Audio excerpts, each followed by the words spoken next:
Hello everyone, this is Jillian and welcome back to Simply Jillian. Did you know the Philippines is one of the most dangerous countries in the world in terms of natural disasters? As in number 1 talaga. Sana sa Olympics o sa pageant na lang tayo number 1. Diba? So today we are going to talk about something very important. So, bakit tayo number 1? Yes, bakit nangunguna ang Pilipinas in terms of natural disasters? Kasi nga, nasa Pacific Ring of Fire tayo. Bagyo? Check. Lindol? Check.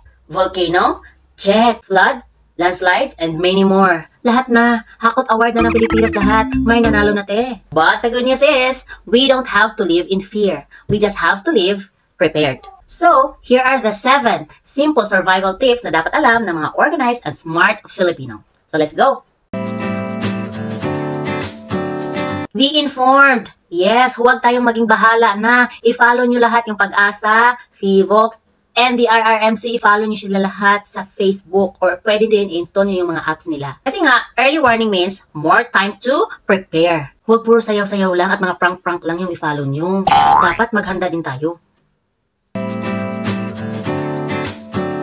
Have a go bag. This is the most important item you should have. Bakit? Kasi nandito lahat ng mga gamit mo na kailangan mo upang mag-survive ka. So ano bang pwedeng ilagay natin dito? Ano bang nandito sa loob ng go bag? So nandito yung water mo, pagkain, extra na damit, flashlight, battery, emergency kit, medicine, saka whistle. At kung ano-ano pa na pwede mong ilagay para makatulong na ikaw ay mag-survive. Huwag mo na ilagay dito sa go bag mo ang makeup pouch mo, te. Priorities, te. Tubig muna. Beauty later kapag nag-survive na. Okay? Being organized means alam mo exactly kung saan ito ilalagay. Huwag mo itago ha, kasi baka mamaya kapag mayroon ng emergency, hindi mo na alam kung saan mo nilagay yung go bag mo. So use this pa rin. So dapat doon sa lugar na madali siyang kunin in case emergency happens. Check! Kilalanin mo ang bahay mo. So saang area ba ng bahay mo dapat pumunta in case may mangyayari. So kapag lindol, usually doon tayo sa ilalim ng matibay na table or sa corner ng bahay natin. Saan ang exit? May nakaharang ba? May malapit ba na puno o poste sa bahay mo? Para alam mo kung saan kayo pupunta at ano ang dapat nyong iwasan sa inyong bahay in case may mangyayaring mga emergency. Baka yung exit nyo ay naharangan pala ng cabinet na puno ng damit na hindi nyo na ginagamit. Kaya, decluttering is life-saving. Have a family emergency plan. Yes, tama yung narinig mo. Hindi lang tayo dapat magplano para sa vacation.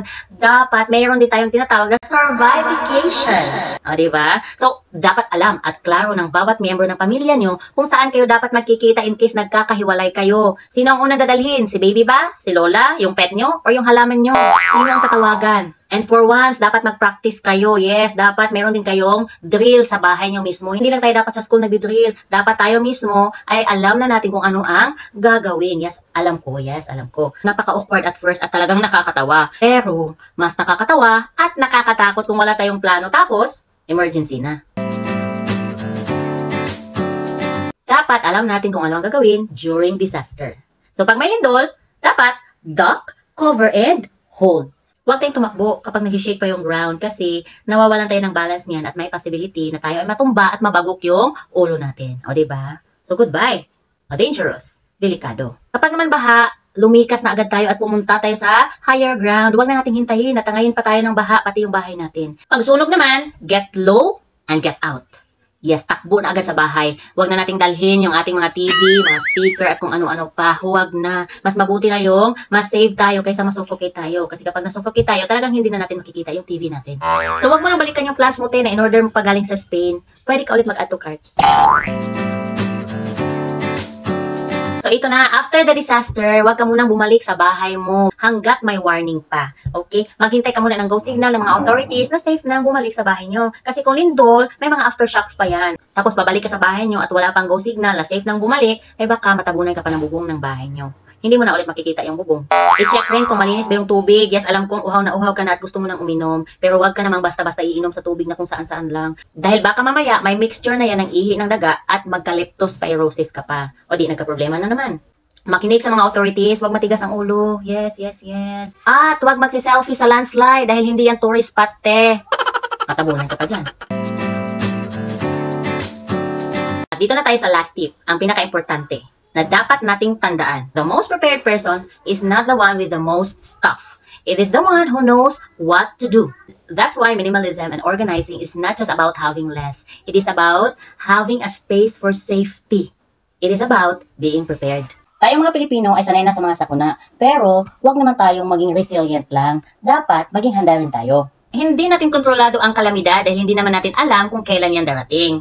Pero kontrolado natin ang preparation. Kaya, mas mabuti na handa tayo lagi. If you found this video helpful and you want more videos about decluttering, organizing, minimalism, and smart living, like this video, subscribe, and share this with your friend and family dahil baka isang share mo, may mas-save na buhay. Kaya, i-share mo talaga itong video na to dahil kapag hindi, isasali kita sa group chat ng tita ko na mahilig magpadala ng mga chain messages. Alam mo na!